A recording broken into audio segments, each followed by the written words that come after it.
प्रिय छात्रों, ये कक्षा 10 हिंदी का सूरदास जी द्वारा लिखा गया महाकाव्य सूरसागर से लिया गया है। ये आज हम लोग पढ़ेंगे 8वां और 9वां भाग। ये उस समय का प्रसंग है जब उद्धव जी गोपिकाओं को समझाने के लिए बरसाने जाते हैं, वृंदावन जाते हैं। तो वहां पर वो गोपियों को समझाने का पूरा प्रयास करते हैं, अथक प्रयास करते हैं, हर प्रकार से प्रयास करते हैं कि गोपिकाओं को समझा दिया जाए कि भगवान का निराकार परब्रह्म है। अब वो दोबारा वृंदावन वापस लौटकर नहीं आने वाले हैं, परंतु उद्धव जी के द्वारा समझाई गई बातें गोपिकाओं के समझ में नहीं आती है।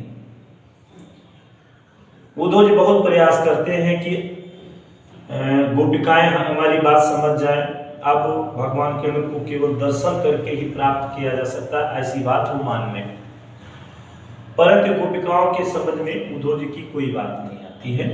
गोपिकाएं उद्धव जी से कहती हैं कि हे उद्धव, उद्धव मन न भय 10-20। हे उद्धव, उद्धव मन न भय 10-20। 10-20 मन, यानी कि हे उद्धव, गोपिकाएं कहना चाहती है हे उद्धव मन न भय 10-20। 10-20 मन अनेक, हमारे पास अनेकों मन नहीं है।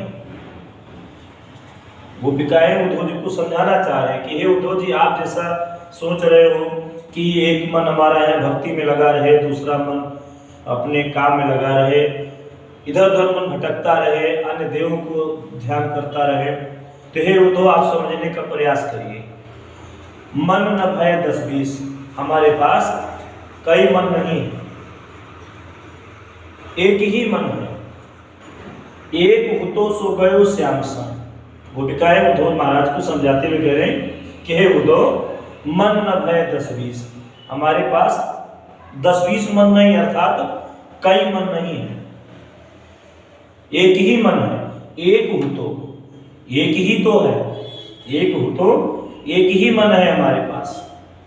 और सो गयो श्याम सन, सो माने जो, गयो माने चला गया, श्याम सन माने श्री कृष्ण के साथ। हे उद्धव, हमारे पास एक ही मन है जो श्री कृष्ण के साथ चला गया है। अर्थात जब श्री कृष्ण यहाँ से जा रहे थे मथुरा को, तो हमारा मन भी उनके साथ चला गया है।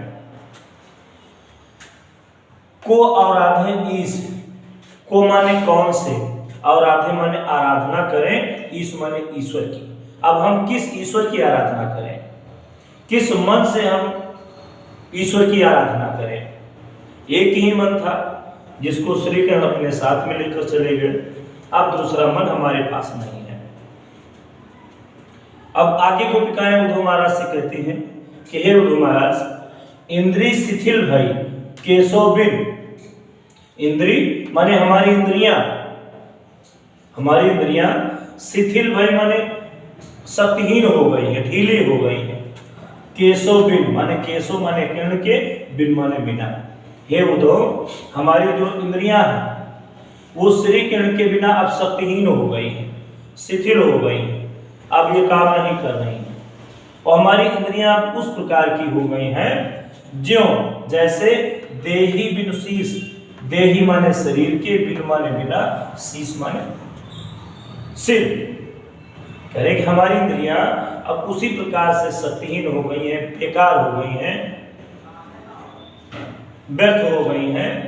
देही बिन शीश, जैसे बिना शरीर के सिर, या बिना सिर के शरीर, धर्म जिसको हम कहते हैं, व्यर्थ हो जाता है।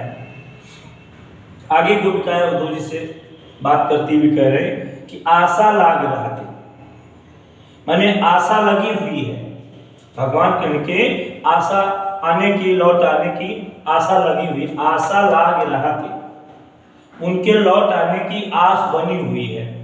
मेरा मन कहता है कि अभी वो लौटकर वापस आएंगे, इसीलिए तन श्वासा, तन माने शरीर में और श्वासा माने सांस चल रहे हैं। हमारे शरीर में सांस अभी से ले चल रहे हैं कि उनके लौट आने की आशा है। मेरा मन कहता है कि अभी वो लौट कर आएंगे और जीवन कोट बरिस, और उनके आने की आशा में गोपिकाएं कहती हैं उद्धव महाराज से कि हे उद्धव महाराज, हमें अभी भगवान कृष्ण के वृंदावन फिर से बरसाने में फिर से लौट आने की आशा लगी हुई है, और उनके आने की आशा के कारण हमारे शरीर में अभी भी श्वास चल रहे हैं। जीवन कोट बरिस, जीवन माने जीवित रहेंगे, कोट माने करोड़ों, बरिस माने वर्षों तक। अब हम उनकी प्रतीक्षा में, उनके आने की प्रतीक्षा में करोड़ों वर्षों तक जीवित रहेंगे। हमें फिर से भगवान कृष्ण के आने की आशा लगी हुई है। तुम तो सखा श्याम सुंदर के, हे उद्धव महाराज, गोपिकाएं कह रहे कि हे उद्धव महाराज, तुम तो सखा, सखा माने मित्र, श्याम सुंदर के अर्थात श्री कृष्ण के। हे उद्धव महाराज, आप तो श्याम सुंदर के सखा अर्थात भगवान कृष्ण के मित्र हो। सकल जोग के ईश, सकल माने संपूर्ण, जोग माने योग साधना के, प्रेम के मार्ग के ज्ञाता, ईश माने ईश्वर। आप संपूर्ण प्रेम के मार्ग को, ज्ञान के मार्ग को जानने वाले हो।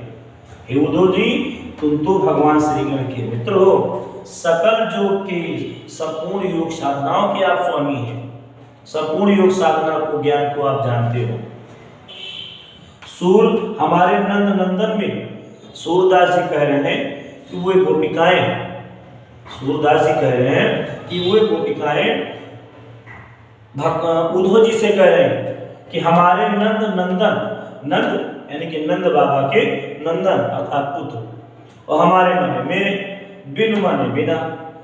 वो गोपिकाएं, सूरदास जी कह रहे हैं कि वो गोपिकाएं उद्धव जी से कह रहे हैं कि नंद बाबा के पुत्र अर्थात भगवान कृष्ण के बिना और नहीं जगदीश, और नहीं माने कोई दूसरा नहीं है, जगदीश माने ईश्वर भगवान।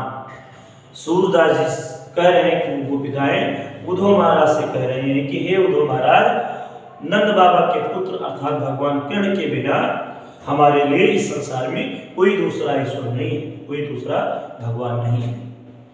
तो ये था 8वां भाग। आइए इसी क्रम में हम लोग 9वां भाग पढ़ते हैं, और परीक्षा की दृष्टि से बहुत ही महत्वपूर्ण है। सूरदास के पद से कोई न कोई एक पैराग्राफ हर बार पेपर में आता है, इसलिए आप लोग भली भांति इसको पढ़िए और अपने मित्रों को भी जानने के लिए, पढ़ने के लिए आगे बताइए, जिससे वो भी समझ सकें, वो भी सीख सकें। और जो कोई दिक्कत आए, कोई समस्या आए समझने में, तो आप उसको कमेंट करिए। आइए इसी क्रम में हम दूसरा पैराग्राफ देखते हैं। उद्धव जा तुम्हें हम जाने, ये उस समय का प्रसंग है कि जब उद्धव बार बार गोपिकाओं को समझाने का प्रयत्न कर रहे थे कि आप हमारी बात मान जाइए, तपस्या करिए, त्याग करिए, व्रत करिए। अब सोच रही हो आप लोग कि वासुदेव कृष्ण चले आएंगे तो अब दोबारा आने वाले नहीं हैं, उनके लिए आप तपस्या करिए। तब गोपिकाएं व्यंग करती हुई कह रही उद्धव महाराज से कि उद्धव जाओ तुम्हें हम जाने, जाओ माने लौट जाइए। हे उद्धव महाराज, आप लौट जाइए, तुम्हें हम जाने, तुमको हम भली भांति समझ चुके हैं, तुमको हम भली भांति जानते हैं, अब आप वापस लौट जाइए। श्याम तुम्हें हम कौन नहीं पठे हो। गोपिकाएं उद्धव महाराज से कहती हैं कि हे उद्धव महाराज, श्याम तुम्हें, श्याम माने श्री कृष्ण ने, तुम्हें माने तुमको, हम कौन नहीं पठे हो, हमको माने यहाँ को नहीं पठे हो, माने नहीं भेजा है। गोपिकाओं उद्धव से कहती हैं कि हे उद्धव, श्याम तुम्हें हम कौन नहीं पठे हो, श्री कृष्ण ने तुमको यहाँ नहीं भेजा है। तुम हो बीच भुलाने, तुम हो बीच माने बीच में, भुलाने माने भूल गए।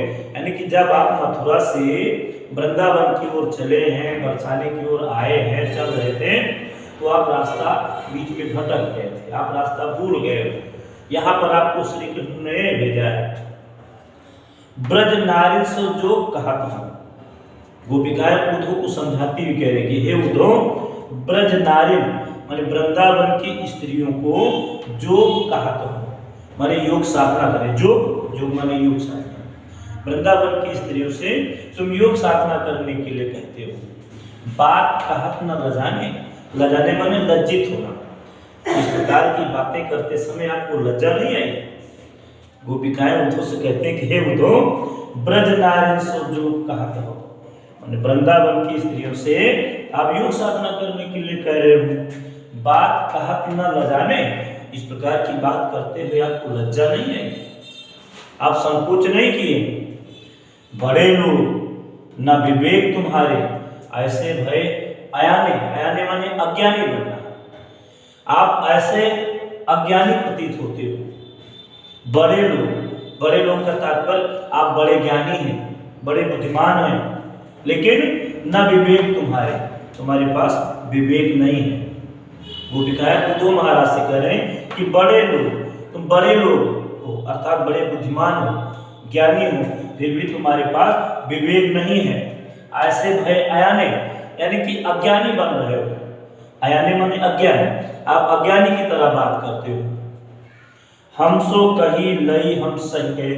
गोपिकाएं आगे उद्धव जी से कहती हैं कि हे उद्धव जी, हम सो कही लई सही हम कह, हम सो कही, आपने जो बात हमसे कही है, लई हम सही, हमने उसे सहन कर लिया है।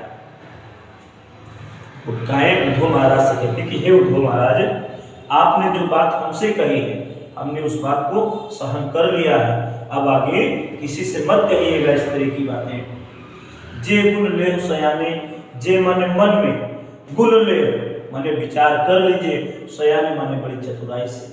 आप अपने मन में हर प्रकार से विचार करके ही बोले, मन में आप विचार कर लीजिए, और जिस प्रकार की बात आपने हमसे कहा है, हमने उसको सहन कर लिया है, और गोपिका उसे सहन नहीं कर पाएगी, इसलिए आप अब किसी से मत कहिएगा। कहाँ अबला, कहाँ दशा दिगंबर। गोपिकाएं आगे कह रहे, कहाँ अबला, कहाँ हम कमजोर स्त्रियां, अबला माने स्त्रियां, कमजोर स्त्रियां, और कहाँ दशा दिगंबर, दशा माने स्थिति और दिगंबर माने दिशा रूपी वस्त्रों को धारण करना, अर्थात तपस्वी वेशभूषा धारण करना। तो गोपिकाएं कह रही, कहाँ हम अबला, कहाँ हम स्त्रियां, कमजोर स्त्रियां, और कहाँ दिशा दिगंबर, और कहाँ तपस्वी वेशभूषा। हम लोग तपस्वी वेशभूषा कहाँ धारण कर पाएंगे? तो इसलिए अंत में उद्धव महाराज से कहते हैं, मष्ट करो, मष्ट करो माने चुप हो जाओ, शांत हो जाओ, मष्ट करो माने शांत हो जाओ, पहचाने, हमने तुम्हें पहचान लिया। हे उद्धव महाराज, अब आप शांत हो जाइए, हमने आपको भली भांति पहचान लिया है।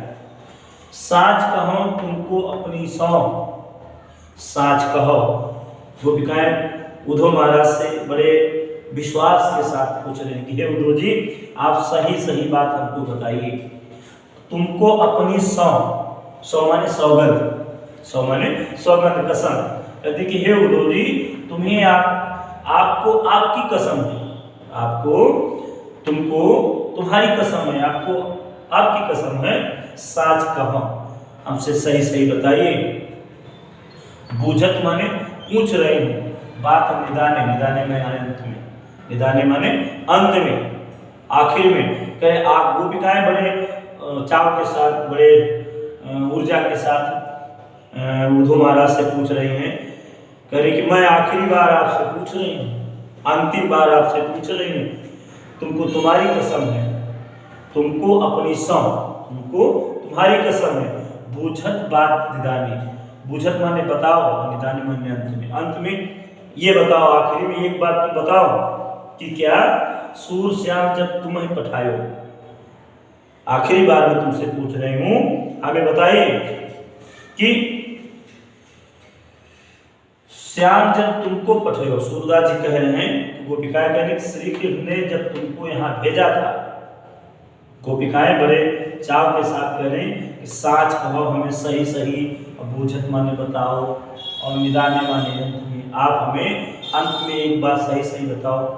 तुमको तुम्हारी कसम है कि सूरदास जी कह रहे हैं कि गोपिकाएं कह रहे थे कि श्याम जब तुम्हें पठायो, श्याम माने श्री कृष्ण ने जब तुम ही पठायो, जब तुमको यहाँ भेजा था, बरसाने को भेजा था, तब नैको मुस्काने, तब नैको माने थोड़ा सा भी, मुस्काने माने मुस्कुराए थे। जब श्री कृष्ण ने तुमको यहाँ भेजा तो क्या कुछ मुस्कुराए थे?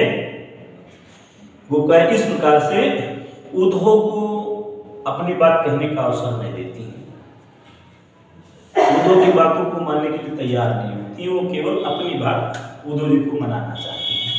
चलिए आइए, वैसे आपने पढ़ा पूरा प्रसंग, इससे पहले उसमें आपको बताया गया था कि इसमें ब्रज भाषा का, ये ब्रज भाषा की पुजारी है, ब्रज भाषा का प्रयोग किया गया है। शैली मुक्तक है, शैली मुक्तक शैली का प्रयोग सूरदास जी करते हैं लगभग। गुण माधुर्य है, माधुर्य गुण का प्रयोग किया है सूरदास जी ने। और छंद भी लगातार आप जो पढ़ते चले आ रहे हैं वही है गेय पद। रस, इसमें वियोग श्रृंगार रस का प्रयोग किया गया है, वियोग श्रृंगार रस का प्रयोग किया गया है।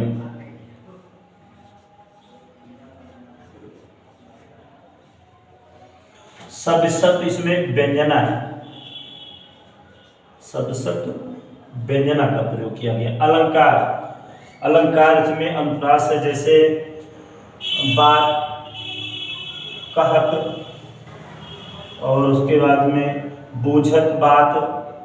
तो इसमें बा वर्ण की आवृत्ति, का वर्ण की आवृत्ति कई बार हुई है, इसलिए यहाँ पर अनुप्रास अलंकार का प्रयोग किया गया है, अनुप्रास अलंकार का प्रयोग किया गया है, अनुप्रास अलंकार। धन्यवाद, इसको तैयार करिए।